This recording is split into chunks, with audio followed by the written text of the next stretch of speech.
Halo teman-teman Wijaya Trading, pastikan kalian sudah subscribe channel ini sebelum nonton videonya. Jangan lupa like, komen, dan share video ini jika bermanfaat. Jadi ini mungkin juga bagian dari pembelajaran ya. Setidaknya ada gambaran di sana. Jadi trading itu memang butuh skill ya, tidak bisa kita hanya dengan perhitungan. Bahkan kalau kita tadi punya sell 0,25, ini sudah ruginya misalnya 57. Ini kalau kita bagi dengan lotnya, ini yang jelas lebih dari 100. Lebih dari 200 malah. 100-nya 25, lebih dari 200. Artinya dia bergerak ini 200-an.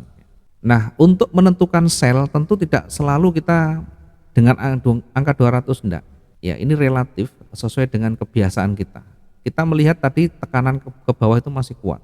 Naiknya ini adalah bagian dari koreksi, mau turun lagi. Kalau jarak kita 100 terlalu dekat, 200, 300 kita bisa ambil saja untuk sell. Berikutnya, berapa lotnya? Bebas, mau 0,25 lagi, mau 0,5. Kenapa tidak menggunakan dua kalinya? Tentu dalam kondisi-kondisi yang tidak begitu meyakinkan, artinya tidak ada trigger yang sangat valid, lot itu betul-betul harus kita jaga. Lot yang lebih besar itu betul-betul harus kita jaga. Karena kalau kita selalu menggunakan lot yang lebih besar lagi, begitu nanti masih bergerak yang berlawanan, kita akan kelabakan. Kita nanti akan cenderung lagi menggunakan lot lagi yang lebih besar lagi. Maka biasakan menahan diri, biasakan kita dengan perhitungan, ya, kondisi-kondisi tertentu suatu saat kita butuh amunisi yang besar. Kita hanya mencari peluangnya dari koreksinya. Ini tujuannya untuk apa? Untuk segera menyelamatkan minus yang ini tadi. Dengan perhitungan begini, kalau kita masuk sell 0,25, minimal dia bergerak mendekati angka ini, tentu kita akan sudah bisa profit. Bergerak di sini berarti ini minusnya 0, ini bergeraknya 200. Artinya 200 kalikan 0,25 sudah $50. Kira-kira seperti itu. Jadi begitu dia kecenderungannya kan turun, dia turun kemudian koreksi. Nah, ini kita bisa saja manfaatkan.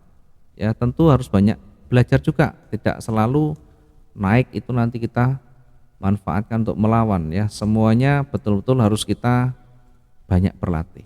Nah, kalau kita tidak segera exit, perhatikan ini, pasarnya akan berada di sekitaran itu tadi. Maka selnya akan makin besar kerugian yang di bawah. Yang di atas yang harusnya profit tadi akan makin mengecil. Justru nanti kalau makin ke atas akan makin rugi. Sedangkan dua-duanya satu arah ke atas semuanya. Sehingga ruginya tambah besar lagi. Pergerakannya tidak terlalu ekstrim, tidak terlalu signifikan ya. Volatilitasnya tidak terlalu agresif, sehingga untuk nanti kita dapat profit lebih, untuk bisa mengcover dengan cepat itu butuh waktu yang agak lama. Ya, pergerakannya hanya begini ya, naik turun sedikit, naik turun lagi sedikit, terus terkunci di area itu. Masih terkunci di area ini. Nah, ini akan sulit. Makanya kalau kita sudah terjebak dengan floating, maka usahakan secepatnya kita exit.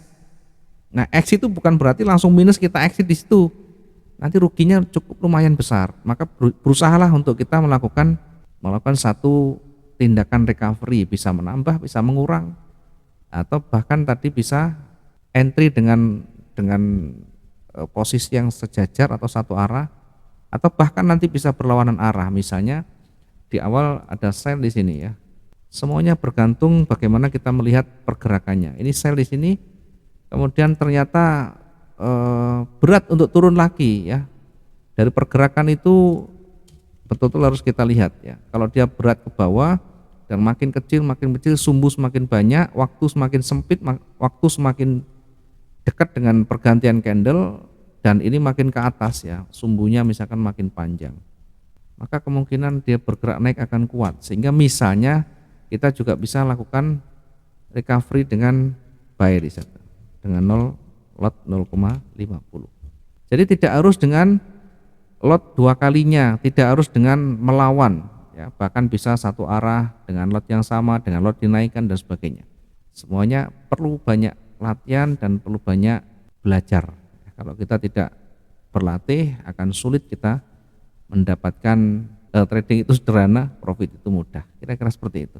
Sulitnya kita keluar dari kerugian, dan bahkan ada yang menyampaikan sulit kita membaca marketnya. Ya memang proses di awal begitu. Kita tidak bisa serta-merta pinter, serta-merta bisa memahami. Ada butuh proses waktu yang cukup panjang, satu proses untuk belajar, proses untuk kita selalu lakukan perbaikan. Kalau kita sudah bisa, bahkan dengan lot yang lebih besar pun tidak menjadi masalah. Dan tidak mungkin habis kalau kita betul-betul memahami manajemen risikonya. Nah, yang ada biasanya kita kebingungan ketika kita sudah punya transaksi dan berbalik masih minus dan marketnya masih bergerak pelan begini, itu yang ada nanti adalah putus asa. Rugi yang tidak segera berakhir itu akan membuat kita tertekan. Apalagi pergerakannya tidak terlalu jauh. Kita mengambil peluang, kita mengambil entry lagi dengan lot yang lebih besar lagi tersentuh, kemudian ternyata tidak segera bergerak searah yang lotnya besar, tapi masih bergerak di antara itu. Nanti akan tambah pusing kita ya, dibuat tambah pusing, dan itu kalau kita biarkan berlama-lama kita akan jenuh. Ditinggal juga berbahaya, tidak ditinggal membosankan. Ya karena itu kalau marketnya tidak begitu jelas, maka belajarlah untuk segera kita mencari jalan keluar dan exit segera. Nanti kita tunggu peluang berikutnya.